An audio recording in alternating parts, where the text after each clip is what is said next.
Polytechnic Institute on a linguistics convention. It's a very prestigious university. This place is completely impressive. I am so impressed with this campus. It's a match for you training people. I don't know that you know how impressive that you are.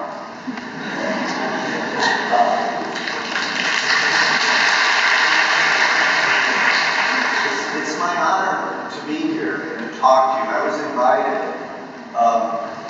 4 days ago, and they said it was a linguistics conference. And so, you know, what we do in our day and age is look up on Wikipedia what linguistics is. And I'm a relatively smart kind of guy, so I figured I would become a master in linguistics by reading Wikipedia and then come here and impress you. So when I got to that page, the Wikipedia page, and I started reading it was like, oh my gosh, there's so many branches. There's so much information. It's like, how could one person possibly even know one of the things in linguistics? Then I decided it was probably better, instead of to impress you, is to be impressed by you.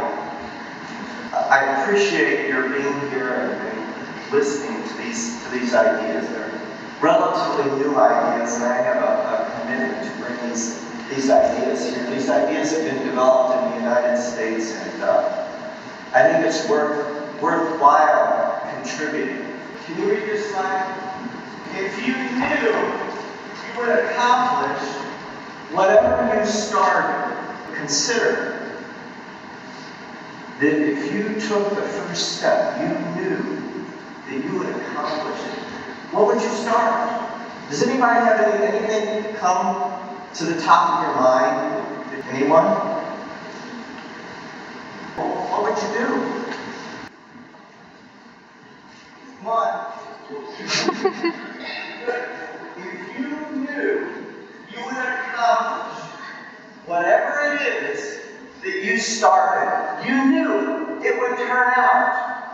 Whatever it is, you knew it would turn out. All you had to do is take that very first step. What would you start? What would you start if you knew it would turn out? And all you had to do is take that first step. What would you start? Some of you may have already started a journey like that, and that's awesome. Have you learned English? Do what? Learning English. Yeah. Very good.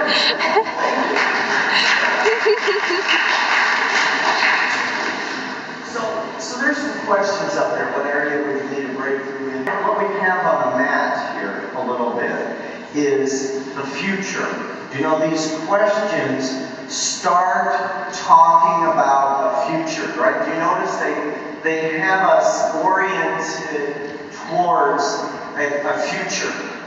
Can you see that? These are future-oriented, future-generating kind of questions. What future wants you? That's a different way to use English. But what future wants you? So we have the future on the map here. So we're gonna, this talk is going to be around the future a little. So I started my own business over 30 years ago, and I participated in these courses that were delivered by Landmark Education, and I used these ideas, and I found these ideas greatly exceeded my expectations every time. So I trained myself over 30 years to deliver this technology. My intention is to have this course, the course is named Being a Leader and the Effective Exercise of Leadership, an ontological, phenomenological model. So in this course was an invitation to make a promise bigger than yourself. It was called an impossible promise, because it occurs like an impossible promise. You know, maybe we were talking a little bit earlier about if you took that first step, you knew that you would accomplish what that thing was. Maybe we don't take the first steps because it occurs to us impossible. This, what I'm doing here now, is related to something that's impossible. When I took the first step, when I made this impossible promise, I didn't foresee that I would be in this gorgeous university on this amazing campus talking to you amazing, fabulous people. Now, I'm going to put up another slide here, right? I needed a measure. I need a measure for my project of bringing this technology here. So when I was in this course, I was looking for this measure. You know, I was surfing the web, looking at Wikipedia. If I'm going to bring this technology over here, you know, I have some friends that came from the university and visited me in St. Louis. So I got an interest, and I happen to know that this technology is in this country. So I said, well, that's my impossible promise. I'm going to bring this technology here. Some kind of target. I need a kind of a target to see if it's going to be successful, and probably won't happen in my lifetime. It's about having a kind of promise like that. It gives you a different kind of life. So here's the slide, right? Now, you can't see it very well here, but there's red is the countries that are high in this statistics, death by self-inflicted injury. See these countries right here? Lithuania, Ukraine, Russia. You would see Japan, right? Those countries are in red on this graph. So there's a lot of people that kill themselves.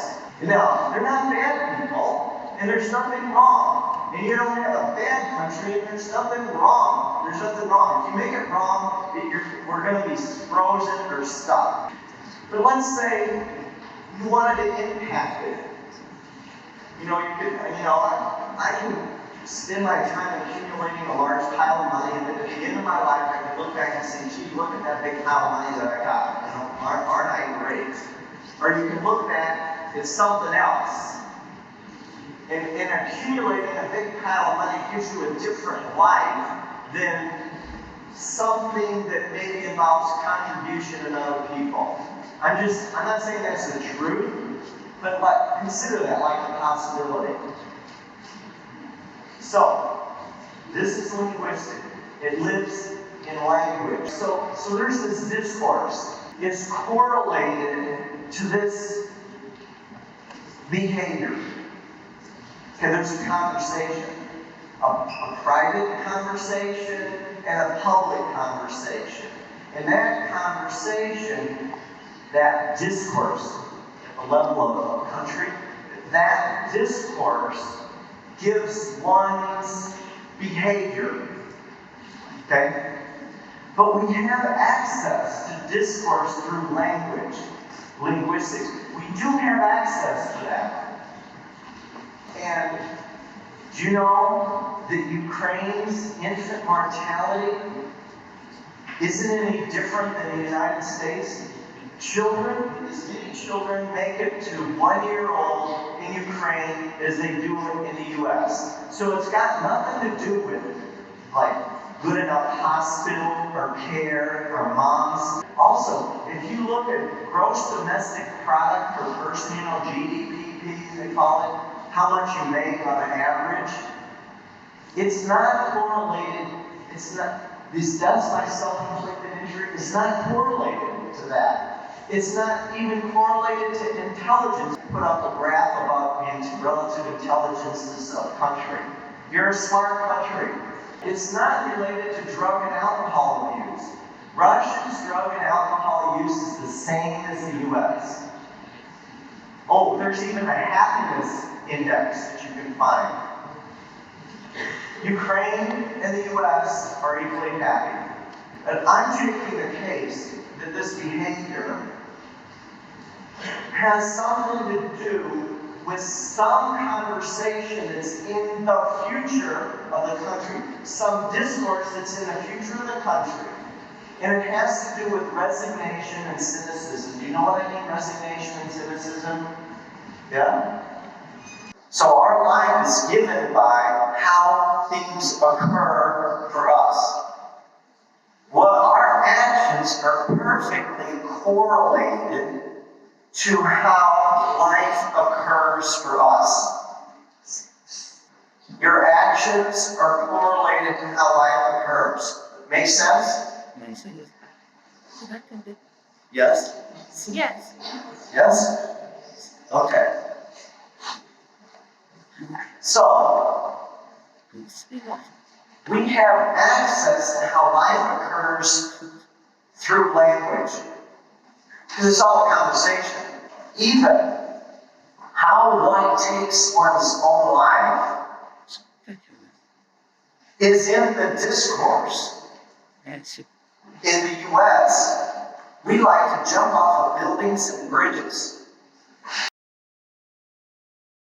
That's in the discourse. But if you can operate on the box that the situations come from, you can get real power. Does anybody know Joshua Bell? Do you know who Joshua Bell is? But anyway, this guy is arguably the best violin player in the world.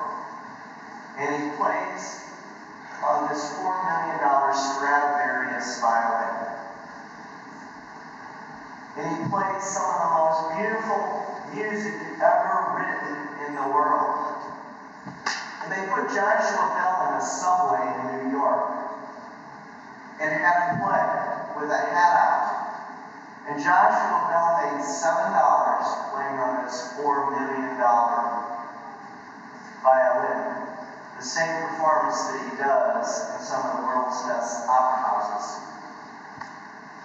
So you put Joshua Bell in the Philharmonic, or or in some metropolitan opera house, and he's making I don't know what $1 million, not $7. But the only thing that changed, it's the same Joshua Bell, it's the same $4 million Stradivarius violin. It's the same piece of music, but in a context, it's worth millions, and in another context, it's worth $7. So can you see the power of a context? You alter the context, and you alter everything. Okay, so there's this broken glass theory. So the broken glass theory, in New York, there's a high incidence of crime. But what they did is they repaired the broken glass. And crime went down, felonies went down, murders went down. And how do you explain that? You repair broken glass windows, and the rate of crime goes down tremendously. Well, it turns out that the context before was nobody cares and nobody's in charge. Now, what's communicated is somebody is in charge and somebody cares. So the context, the box that the circumstances came in was altered. So you have an alteration of what's in the box, naturally, without trying to force it, manipulate it, or change it. So actions are correlated to how the world occurs for you. The occurring world is accessed through shifting the context. The context is the box. Shift the context, you shift how the world occurs for people, for yourself, and it alters behavior. The leadership course provides a context for being a leader, and exercising leadership is a natural self-expression. Okay, that's a context that you create. You create a context for being a leader and exercising leadership as your natural self-expression. This means whatever is important to you. It could be your family, it could be your community, it could be your academic world, it could be the country. But this leadership course provides a context for being a leader and exercising leadership as a natural self-expression. You know when you get on a bicycle and you do this thing called balance, and you go down the road, right? You don't say, oh, I have to remember balance now. You just get on the bicycle and you're used by this phenomenon called balance. In this course, you'll be used like balance uses you when you ride a bicycle. You'll have access to the box that life comes in. Boxes in which things that are seemingly intractable problems literally disappear. If there's some brave soul in here who would love to be in front of a group of people and as relaxed and as comfortable as I am alone, you're relatively terrified standing in front of groups. But you're willing to shift the context in which you'll have a complete breakthrough in your self-expression.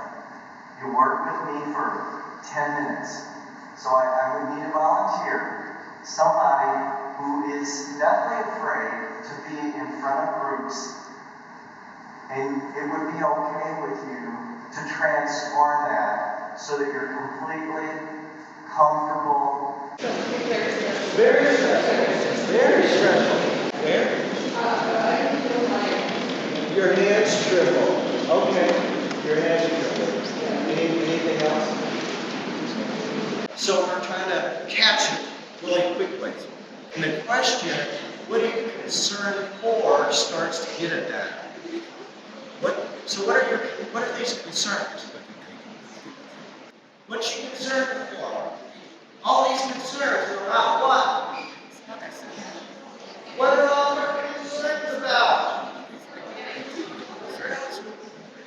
What are we concerned about? Ourselves! Yeah! Right? How am I doing? How do I look? How am I going to survive this? I'm concerned for. Alright. Oh, see him over there? Yeah, how's he? Okay, fine. He's probably doing fine. Okay, how's she doing? How are they doing? I mean, they seem to be enjoying themselves on the jet. Why not? Yes. Why not? Yeah. So that's kind of how they're doing. Back to that. Yeah. And how are these guys doing here? And they're just, yeah. So these guys go back next. Concerned about myself to concern about over there. Anytime you want to walk in a group of other people, take your attention on how you're doing and put it on how other people are doing. And you'll be able to just be there with them. You see that? So that's an example of a shift in concept. Her ability to be in front of a group of people will never be the same. Okay, so thank you. I appreciate your attention.